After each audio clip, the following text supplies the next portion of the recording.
Thank you guys so much for listening to In the Mind of Frase. Today is my second episode. In the Mind of Frase is all about interviews, experiences, and entrepreneurs. Peeling back the curtain of my own media brand. How do you break into your local media market? How do you make money? I'll get into all that later on. But this is part 2 of my interview with Danni Starr, a DC radio personality, a reality star. She works for TLC, and much, much more. She's going to reveal that story, that exclusive about her marriage and her husband, also talk postpartum and being a woman of color. What does that mean in media, and what do we need to know? She gets into all that. Be sure to download and subscribe to this podcast on iTunes and Spotify. Hit 5 stars, leave me a review. Here's part 2. We got a divorce, and during the separation, things were great because we both were just relieved. We were like, okay, we don't have to do this anymore, and thank God, because it was awful, right? It's hard to keep that up. It's really hard to keep that up.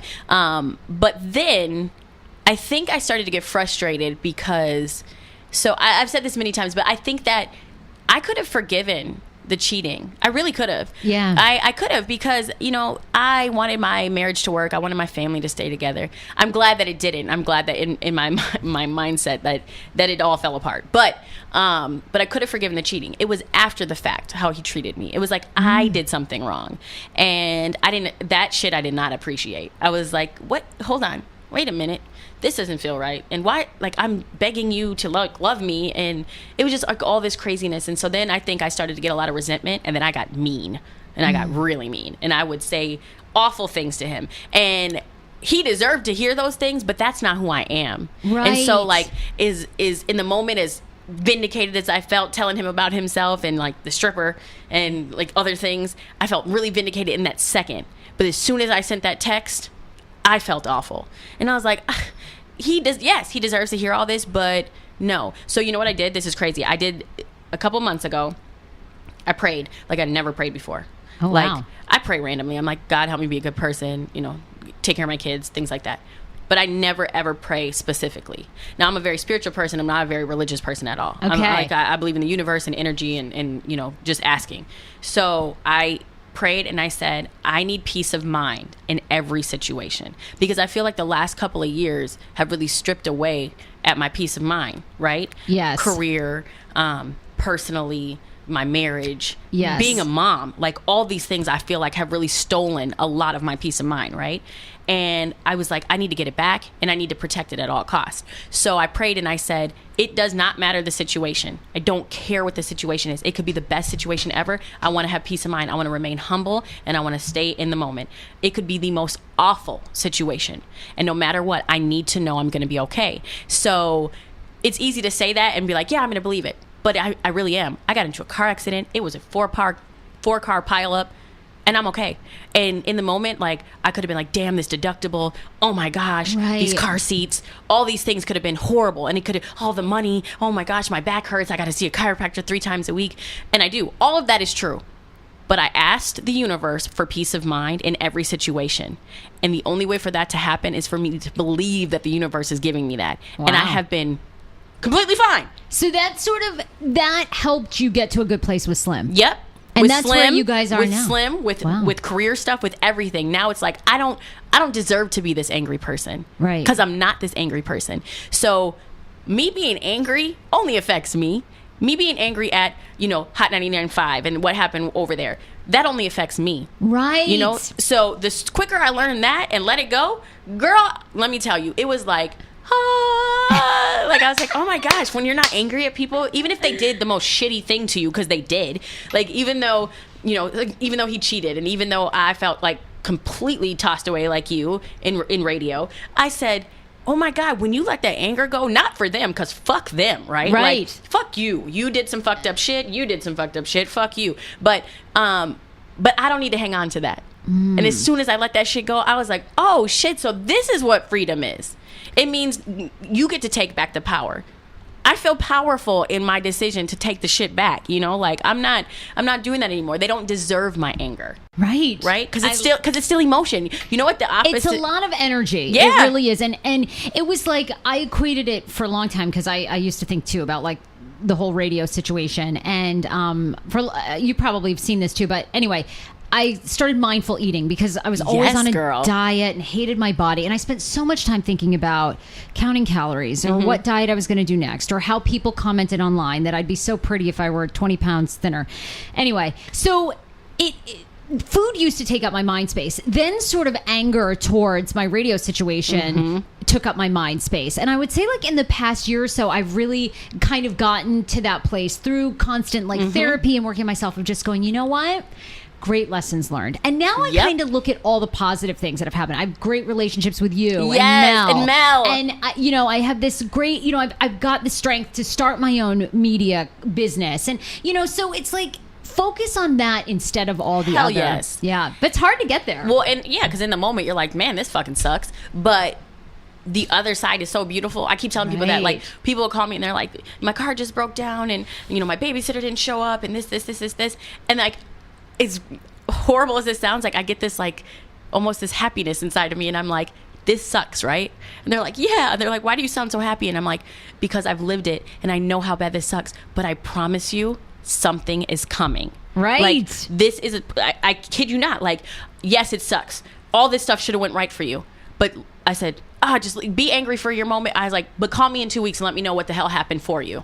Because I know it's going to happen. I know, like, I feel it. Like, I'm like, that sucks. Just wait. It's coming. I love it. Your book that's coming out is called Empathy and Eyebrows. Yes. Pre-sales go on sale September 1st, right? But I want to talk a couple things. You've been very outspoken about postpartum depression. Yeah. Tell me, because I haven't had a child yet, so I don't know. What is that? What does that feel like? I have a cousin that's going through it.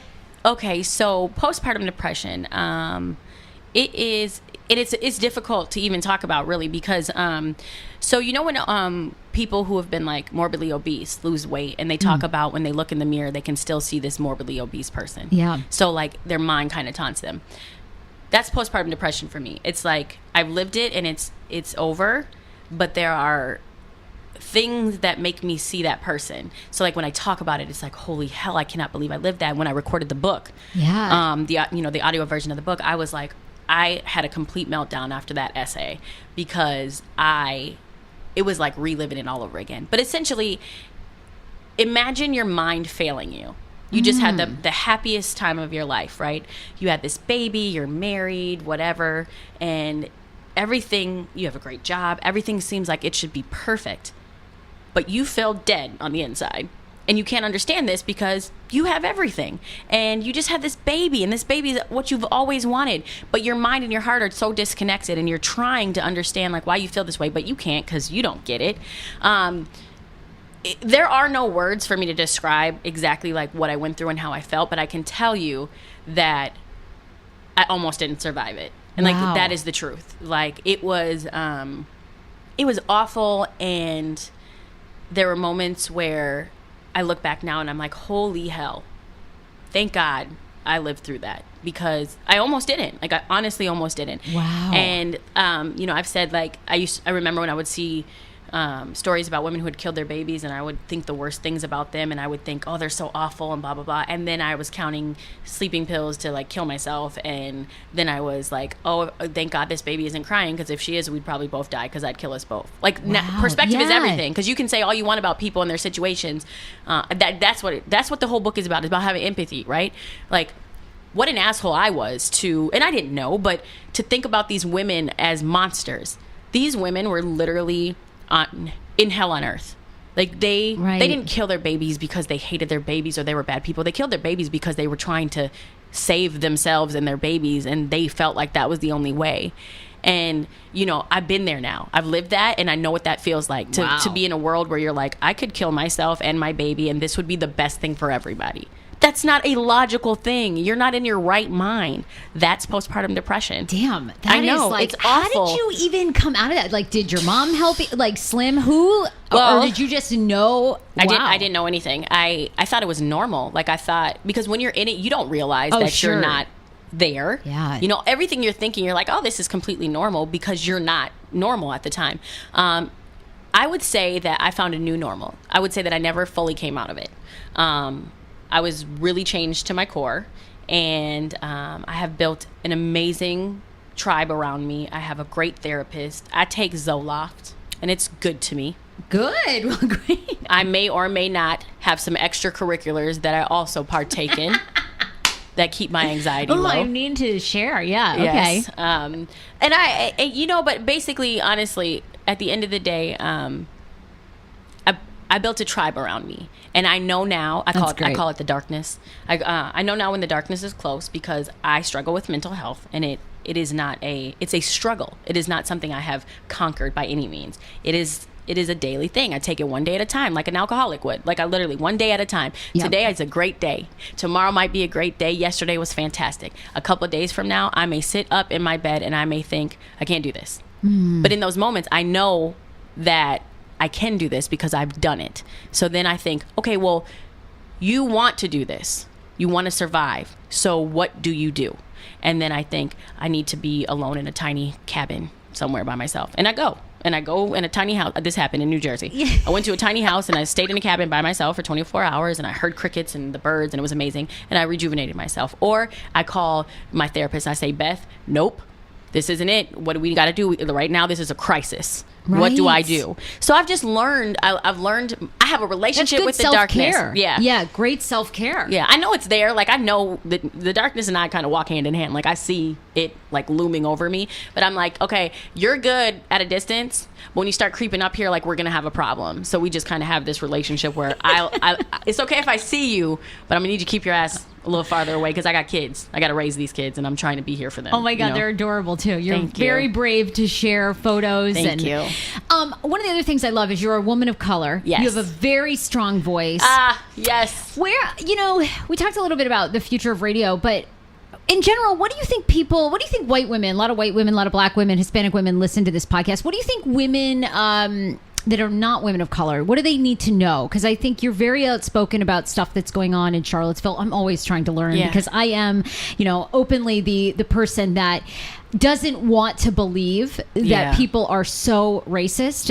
But I really force myself all the time to read posts from you, from other strong women of color, to go, fuck, I can't imagine what it must be like to have people, just my mom, their neighbors in Maine a couple years ago, gorgeous black family, and they had someone spray the N-word on their driveway. And exactly. It's like, shit. Like, every day, all day. So first of all, the thing you can do, is ask the questions. Like, I really appreciate that you brought this up, because we could do this entire interview and you could have just, race isn't a thing. Like, let's just go over it. But you asked the questions.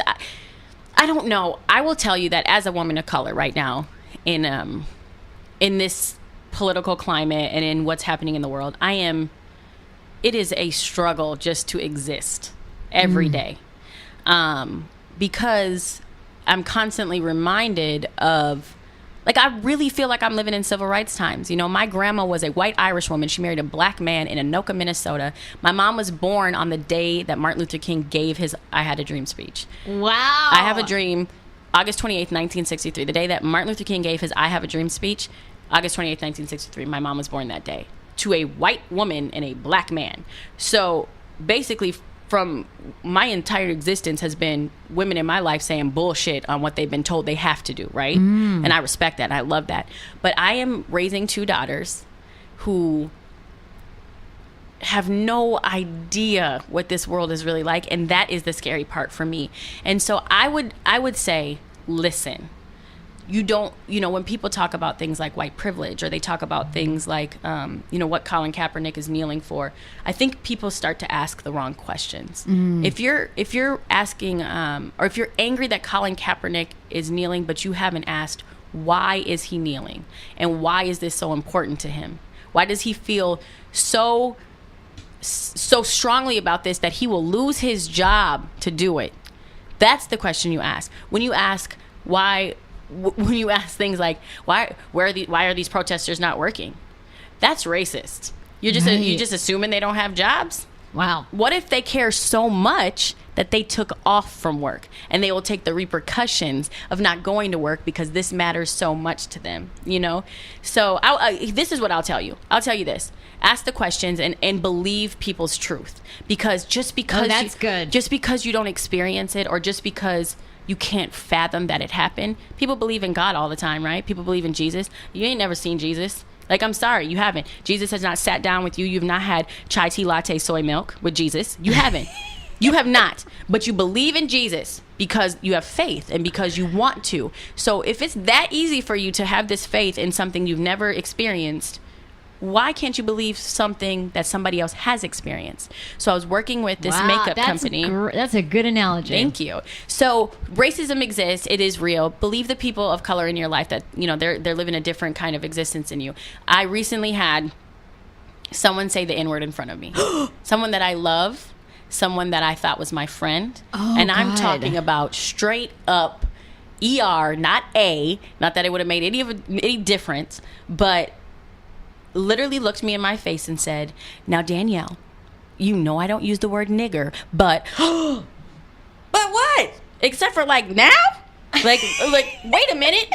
And then like what should have been my response? Like, "Yes, girl, this is the only exception." Like, people are they Why do you think people are just so unaware, or was that this person's like bizarre way of trying to relate? Like, why? No, there was no. This was a hatred, anger moment. Yeah. She equated a person's skin color with them being negative and bad, and then got mad at me because I said I can't be around people who equate skin color to how a person behaves. I was like, this person could have been purple. He still would have been a bad person. Mm-hmm. I said, but you think because he's black, he's bad? I'm so confused right now. I said, okay. So no, I don't think that it was about relating. I think it was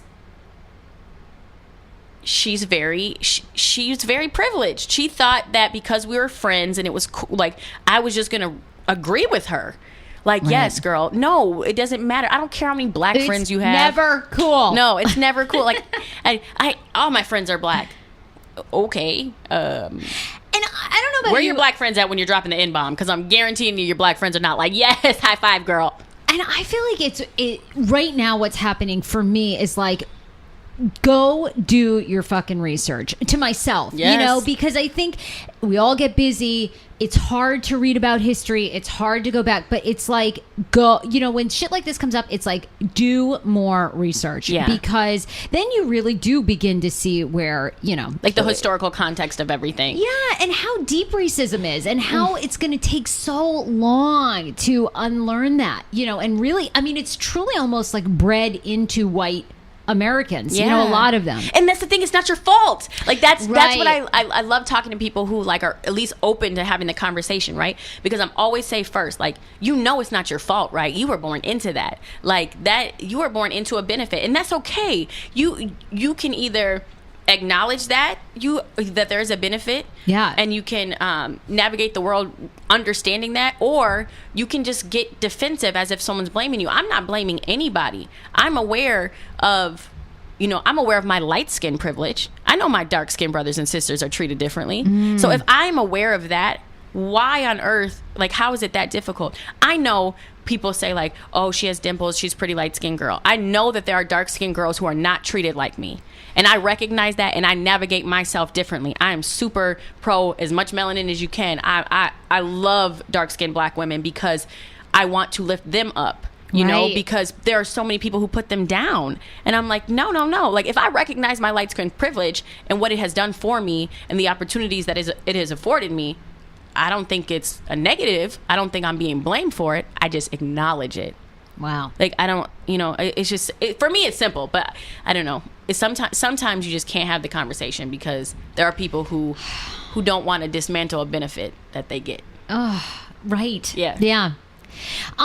Okay, rapid fire as we sort of wind down here. Are we ever going to see you? You work for TLC Me Now. Yes. Which I have a funny story, by the way. Okay. I auditioned for that and you got it, right? No, I did.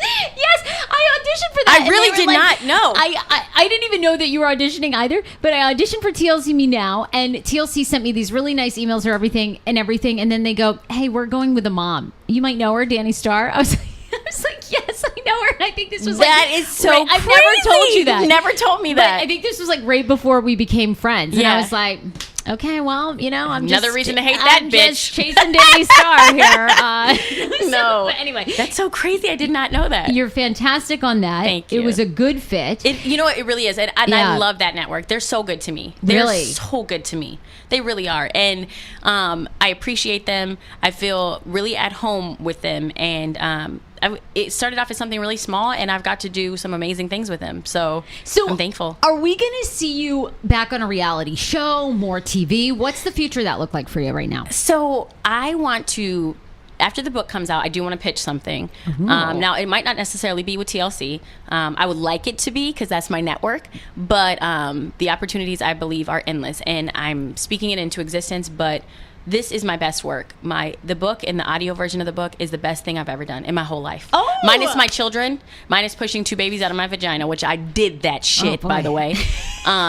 What, were people debating that online too? No, I'm just saying, like, that's, you know, every time. That wouldn't surprise me if people were like, she didn't even give birth to them. Them, like Beyonce, she had a surrogate. Yeah. Like, no, I definitely pushed them out, and it hurt.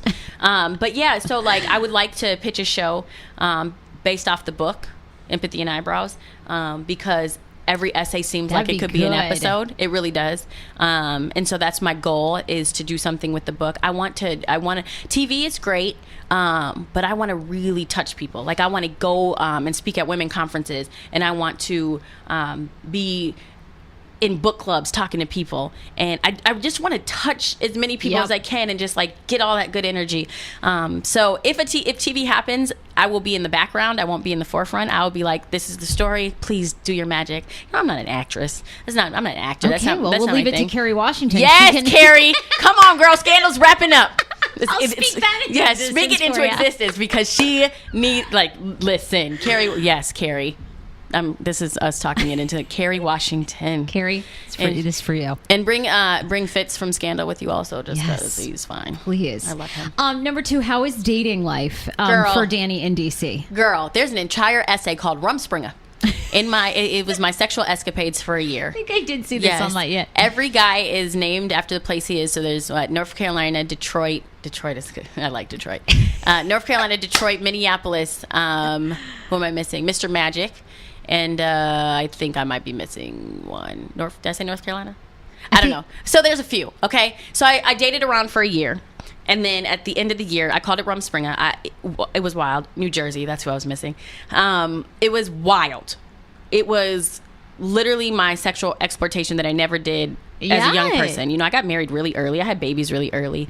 And then I had this stupid ass pact about not sleeping with a certain amount of people before I got married. So I lived my life for a year, Sarah. I was out here. Great when you get older and you're like, why wasn't I a bigger slut? Like, I could have completely been having sex with all these people. Everyone, all the sex. So, like, I own my sexuality now, and I feel powerful in my sexuality. Yep. But at the end of Rumspringa, I realized that I had not actually mourned the loss of my marriage. I just was, like, covering it up with a whole lot of sex and a whole lot of wine. So I was like, okay, no more self-medicating, and maybe zip up shop for a little bit. So I did that, and then I realized, I'm gonna unzip for a little bit, because I like sex, and I just don't need the emotional stuff, you know. So I've been out here looking for consistent penis. Ooh, how's it going? It's been okay, because now the problem is, when you're only looking for consistent penis, you know what happens? The most magical man shows up, and he's got a great job, and he loves the fact that you're a mom and a single mom, and he was raised by a good woman, and you know that woman. And so then he throws a wrench into your what's the catch? He throws a wrench into your steady penis plan.